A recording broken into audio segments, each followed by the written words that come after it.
के बाद स्वागत आपका एक बार फिर से। प्रयागराज महाकुंभ आज है पहला अमृत स्नान। सुबह से ही लोगों की संख्या करोड़ों में पहुंच चुकी है। 1 करोड़ से ज्यादा लोग अब तक स्नान कर चुके हैं। अलग अलग राज्यों से, अलग अलग देश के हिस्से से ये लोग यहाँ पहुंचे हैं। विदेशों से बड़ी संख्या में लोग पहुंचे हैं जो प्रयागराज में आस्था की डुबकी लगा रहे हैं।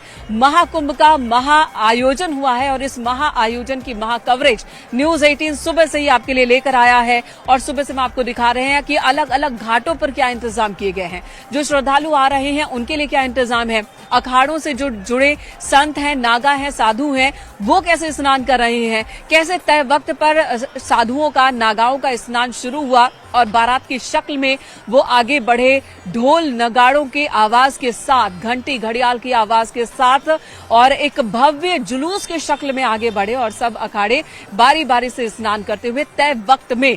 और साथ ही साथ जो श्रद्धालु हैं उन्होंने दर्शन लाभ भी लिया। बहुत सारे श्रद्धालु जो यहाँ मौजूद थे उन्होंने घंटों इंतजार किया कि नागाओं को देख सकें। और ऐसा माना जाता है, बहुत सारे लोगों की ये मान्यता है कि अगर नागा साधुओं का एक दर्शन लाभ भी मिल जाए तो उससे बहुत कुछ ऊर्जा हासिल की जा सकती है, क्योंकि नागा साधुओं की जो जिंदगी होती है वो तपस्या वाली जिंदगी होती है।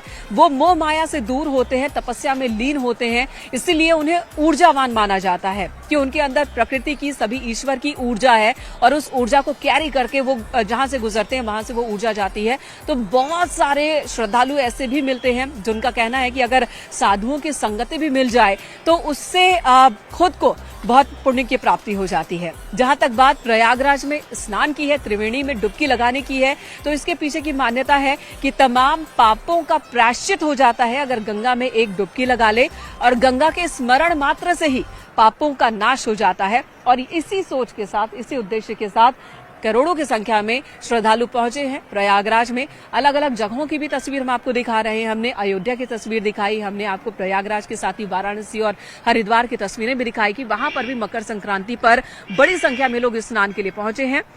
हमारे साथ वैदिक ज्योतिषाचार्य जी लगातार मौजूद हैं, जो कि बता रहे हैं कि महत्ता क्या है और कैसे अब इसमें लोगों की आस्था बढ़ती जा रही है। सनातन में, सनातन को लेकर लोग क्यों आकर्षित हो रहे हैं, उसके पीछे की असल वजह क्या है वो बता रहे हैं। उनका कहना है कि पहले दुष्प्रचार किया गया था जिसकी वजह से सनातन को अछूत समझा जा रहा था। सनातन से लोग खुद को दूर रखते थे, उसकी बात नहीं करते थे। अगर घर में कोई पूजा कर रहा है तब भी कोई युवा घर के बाहर जाकर ये नहीं कहना चाहता था कि वो ईश्वर में आस्था रखता है, वो घर में पूजा अर्चना करता है। लेकिन अब वक्त बदला है, परिस्थितियां बदली है, क्योंकि जस राजा तस प्रजा। तो अब लोग खुलकर कहते हैं कि वो पूजा अर्चना करते हैं, किस धर्म में, किस पंथ में उनकी आस्था है, खुलकर मानते हैं और उन प्रतीकों का भी इस्तेमाल करते हैं। और यही वजह है कि अब खुलकर प्रयागराज आने वाले लोगों की संख्या और तमाम धार्मिक स्थलों पर पहुंचने वाले लोगों की संख्या बढ़ गई है।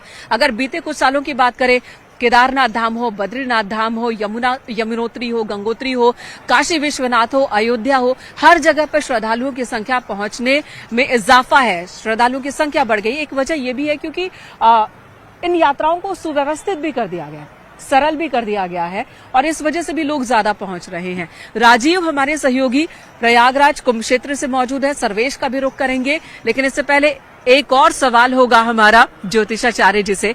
ज्योतिषाचार्य जी, जैसा कि आपने कहा कि अब दुष्प्रचार नहीं, अब सुप्रचार हो रहा है, तो लोग समझना चाह रहे हैं सनातन को, एनर्जी अभिभूत कर रहे हैं, अनुभव कर रहे हैं, तो जुड़ रहे हैं। ऐसा नहीं है कि सुनकर सिर्फ आ जा रहे हैं, क्योंकि स्टीव जॉब्स की पत्नी, जब उनसे बातचीत की गई, उन्होंने भी यही कहा कि काफी वक्त उन्होंने बिताया संतों के सानिध्य में और जब उन्हें लगा कि उन्हें इससे जुड़ना चाहिए तभी वो जुड़ी है। आप एप्पल का जो सिंबल देख रहे हो, एक सेब दांत से थोड़ा सा कटा हुआ उनको प्रसाद के रूप में मिला था एप्पल के को फाउंडर ने। उन्होंने उसको जाकर के, वो भी 2 बार भारत आए थे। हम जब हस्तरेखा की बात करते हैं तो पहले जब हम पढ़ते हैं तो हम पढ़ते कीरो को, कीरो की अंग्रेजी में लिखा हुआ था उसका। हमने भी सोचा कि कीरो ही सबसे पहले उसका अन्वेषक है। कीरो ने ये कहा कि मैंने जो है अपना अंग्रेजी में लिखा, मैं बता रहा हूँ, उसने लिखा कि मैंने यह विद्या, यह हस्तरेखा प्रयाग और काशी के पंडितों के बीच में बैठ करके प्राप्त की है। यही प्रयाग, यही काशी का क्षेत्र, यहाँ वो हस्तरेखा। और उसने हमारे जो सूत्र थे अपने गुरु के आदेश पर उसमें थोड़े बहुत परिवर्तन किए, जिसे हम लोग उसको कहते हैं वेस्टर्न पामिस्ट्री और इंडियन पामिस्ट्री। उन गुरु ने आदेश दिया कि जो हमारे सूत्र बनाए गए हैं ये इस क्षेत्र के लिए बने हुए हैं, तो हमारे क्षेत्र के जो लोगों की रेखाएं कुछ बदल सकती हैं, तो उनमें आप शोध करते हुए उसको आगे बढ़ाओ। तो आप ये कह रहे हैं कि विश्व को दिशा भारतवर्ष ने ही दिया है, चाहे बात हो ज्योतिष की, बात हो गणना की, या फिर बात हो अंतरिक्ष को समझने की, भारत ने ही दिशा दिया है और लोग अब इस बात को समझने लगे हैं, मानने लगे हैं। यहाँ एक छोटे से ब्रेक के लिए रुकेंगे। महा कवरेज न्यूज 18 पर लगातार जारी है।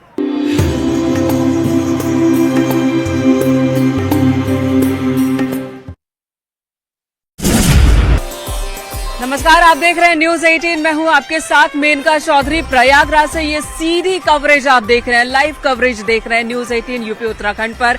सुबह से ही हम दिखा रहे हैं, देखिए अब सूरज उग चुका है, रोशनी बढ़ती जा रही है और रोशनी बढ़ने के साथ ही खूबसूरती भी और ज्यादा निखर कर देखने को मिल रही है। सबसे पहले तो आपको दिखा दे कि मैं जहां मौजूद हूं यहाँ वहां से लोगों की संख्या देखिए। वहां से आप मेला में किसी भी क्षेत्र में चले जाइए, आपको ऐसे ही जनसैलाब देखने को मिलेगा। ऐसा लग रहा है कि समुद्र की लहरें हैं जो बढ़ती चली जा रही हैं और जैसे समुद्र का कोई अंत नहीं दिखता, वैसा ही इन लहरों का भी कोई अंत नहीं दिख रहा है। लोगों की जो कतार है उसकी अंतिम छोर आपको देखने को नहीं मिलेगी। पूरे कुंभ क्षेत्र में इसी तरह से लोग दिख रहे हैं, लेकिन इन सब के बीच जो आश्चर्य की बात है, इन सब के बीच जो राहत की बात है कि कहीं कोई अव्यवस्था नहीं है, गंदगी नहीं है, साफ सफाई हर तरफ है। लोगों का हुजूम एक तरफ से दाखिल हो रहा है तो दूसरी तरफ से निकलता हुआ भी दिख रहा है। स्नान दान जाप सब कर रहा है, दान पुण्य करके, और उसके बाद निकल रहा है।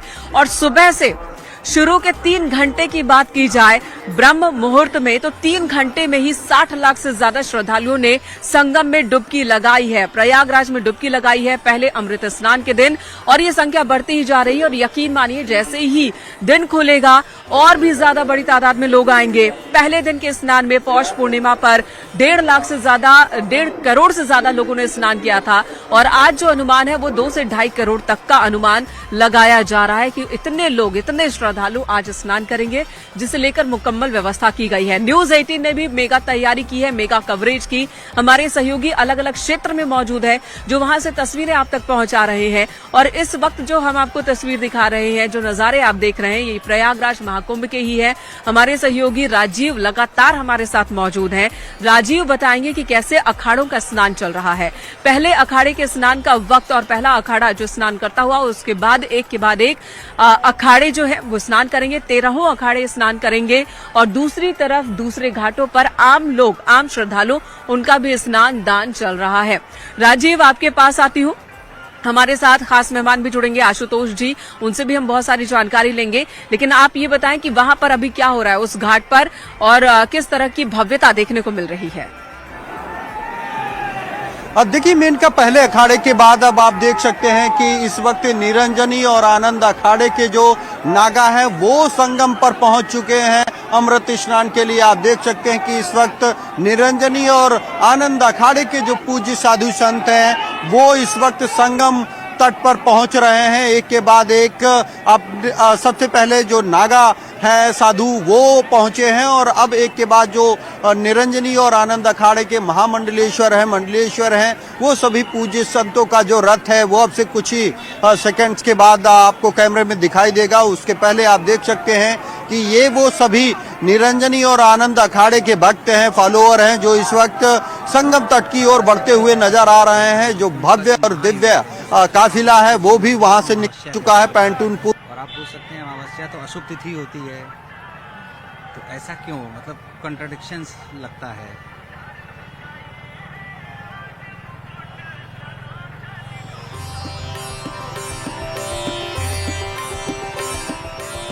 चलिए राजीव के पास दोबारा लौटेंगे। रुख रामगोपाल का कर लेते हैं जो गोरखपुर से हमारे साथ मौजूद हैं, जहां पर सीएम योगी आदित्यनाथ की मौजूदगी है। और आज खिचड़ी पर्व के मौके पर सीएम योगी आदित्यनाथ ने पूजा अर्चना की, खिचड़ी का भोग चढ़ाया, लोगों को शुभकामनाएं दी और संदेश दिया।